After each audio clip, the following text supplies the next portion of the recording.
the flooring system is built in a jig. This is where we start everything. We looked at the big gang saw that cuts these floor joists exactly the same. It's not one guy measuring and cutting, and he's cutting on one side of the line this time, another side of the line, and everything's just a little bit close. These are perfect. They're all the same.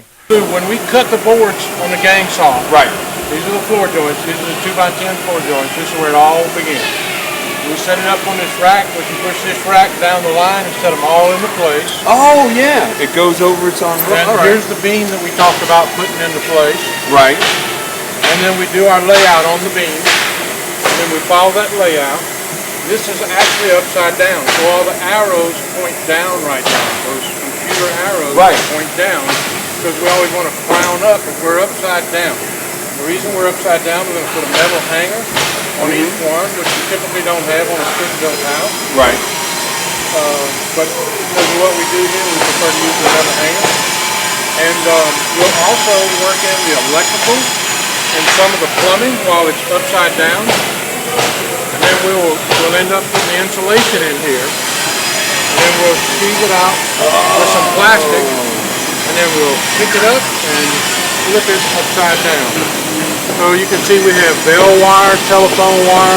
Right. Everything thermostat wire. All the wires are pulled. Now the wires that have to be pulled into a wall be coiled up, and then when the walls are set, they'll pull this up into a wall. So all this is pre-engineered. A lot of the plumbing is already in place. And we'll finish this up with insulation, and then I'm just going to kind of swing the top pattern over this way.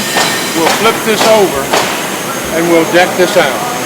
We'll deck this out with 3/4 inch tongue and groove plywood. So it all locks in. Glued down. And I'm sure you've heard some of the nail guns going off. We nail this thing about every 3 inches. And I think if you were driving nails with a hammer, you'd probably put them every 8 inches. But we spare no nails.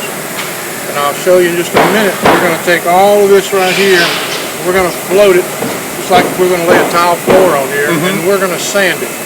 Regardless of what goes on here, whether it's carpet, tile, or ceramic, we're always going to sand these floors and make them nice and neat. Lou, you know, a few hours ago we were looking at this flooring system. It had a little bit of plumbing going in it, had some wiring going in it, and now we're at this stage where we're putting in R30 insulation. So it'll be sealed up good. It'll be sealed up good with plastic. Toasty. And keep the house nice and tight. And very high energy efficiency. You can see a lot of plumbing pipes sticking up, and if we swing over this way, we can see another floor similar to this one that's got the decking on it now, and all the protrusions, have come through, and we're all decked out and ready to go, and it's laid out, chalked off, where they can start setting walls on it. Got you. And just a little while, they'll be setting walls on this.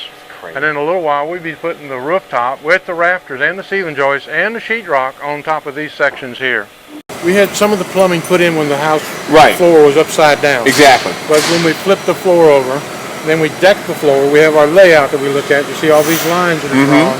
These are all precisely within a certain place within a wall, because your rough plumbing has to be within a wall. I got you. Okay, it can't be in the middle of the floor. So all these things are in the exact right place. And then where they come through the floor, we use the foam like we do around the electrical boxes we talked about. So when all these interior walls come in, they'll actually set right on top of all these pipes. They'll line all this stuff up.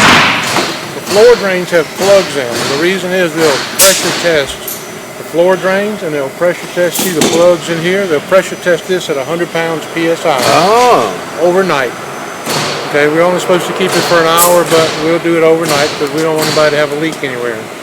And we pressure test the drains, I think at about 40 pounds to make sure there's no leaks in the drain system. Right.